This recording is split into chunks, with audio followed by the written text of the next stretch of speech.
അസ്സലാമു അലൈക്കും വറഹ്മത്തുള്ളാഹി. അൽഹംദുലില്ലാഹി റബ്ബിൽ ആലമീൻ. വസ്സലാത്തു വസ്സലാമു അലാ അഷ്റഫിൽ മുർസലീൻ വഅലാ ആലിഹി വസഹ്ബിഹി വസല്ലം. ഒരിക്കൽ സയ്യിദുനാ റസൂൽ കരീം സല്ലല്ലാഹു അലൈഹി വസല്ലമ തങ്ങളോട് വന്ന് അബൂബക്കർ സിദ്ദീഖ് റളിയല്ലാഹു അൻഹു പരാതിപ്പെടുകയാണ്. സാധാരണ അലി റളിയല്ലാഹു തആല അൻഹു അബൂബക്കർ റളിയല്ലാഹു അൻഹുവിനെ കണ്ടാൽ ആദ്യം സലാം പറയുന്നതാണ്. ഒരു ദിവസം അലി റളിയല്ലാഹു തആല അൻഹു അബൂബക്കർ റളിയല്ലാഹു അൻഹുവിനോട് സലാം പറയുന്നില്ല.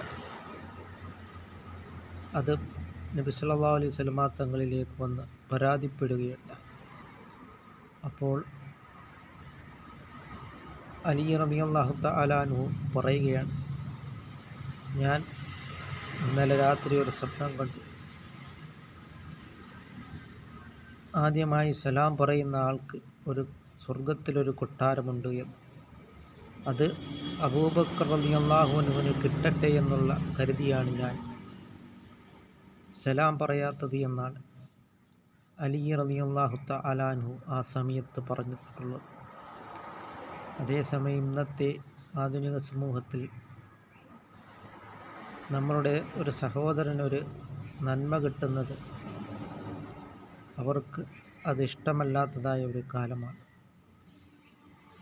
അതുകൊണ്ട് നാം സഹാബാക്കളുടെ ജീവിതം നാം പിന്തുടരുക.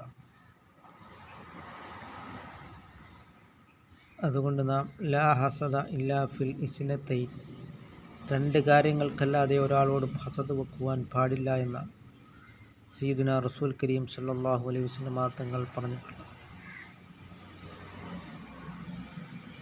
ഒരാൾക്ക് അല്ലാഹു തആല ധാരാളം വിജ്ഞാനങ്ങളെ നൽകി. ആ വിജ്ഞാനങ്ങളെ ഉപയോഗിച്ച് ജനങ്ങൾക്ക് രാവും പകലുമായി ക്ലാസ്സുകൾ എടുത്തു കൊടുക്കും. ജനങ്ങളെ നല്ല കാര്യത്തിൽ ക്ഷണിക്കും. വേറെ ഒരാൾക്ക് അല്ലാഹു തആല ധാരാളം ധനം നൽകി. ആ ധനത്തെ ഉപയോഗിച്ചുകൊണ്ട് സമൂഹത്തിലെ പാവങ്ങളെ സഹായിക്കുകയും സമൂഹത്തിൽ കഷ്ടതകൾ അനുഭവിക്കപ്പെടുന്നവരെ സഹായിക്കുകയും പള്ളിക്ക് വേണ്ടിയും മദ്രസയ്ക്ക് വേണ്ടിയും കൊടുക്കും. ഇങ്ങനെ ഈ രണ്ട് കാര്യങ്ങൾക്കല്ലാതെ ഒരാളോട് ഹസദ് വെക്കുവാൻ പാടില്ല എന്നാണ് സയ്യിദുനാ റസൂൽ കരീം സല്ലല്ലാഹു അലൈഹി വസല്ലമ തങ്ങൾ പറഞ്ഞിട്ടുള്ളത്. അല്ലാഹു തആല നമുക്ക് നാഫിയായ ഇൽമിനെ അല്ലാഹു തആല പ്രദാനം ചെയ്യുമാറാകട്ടെ.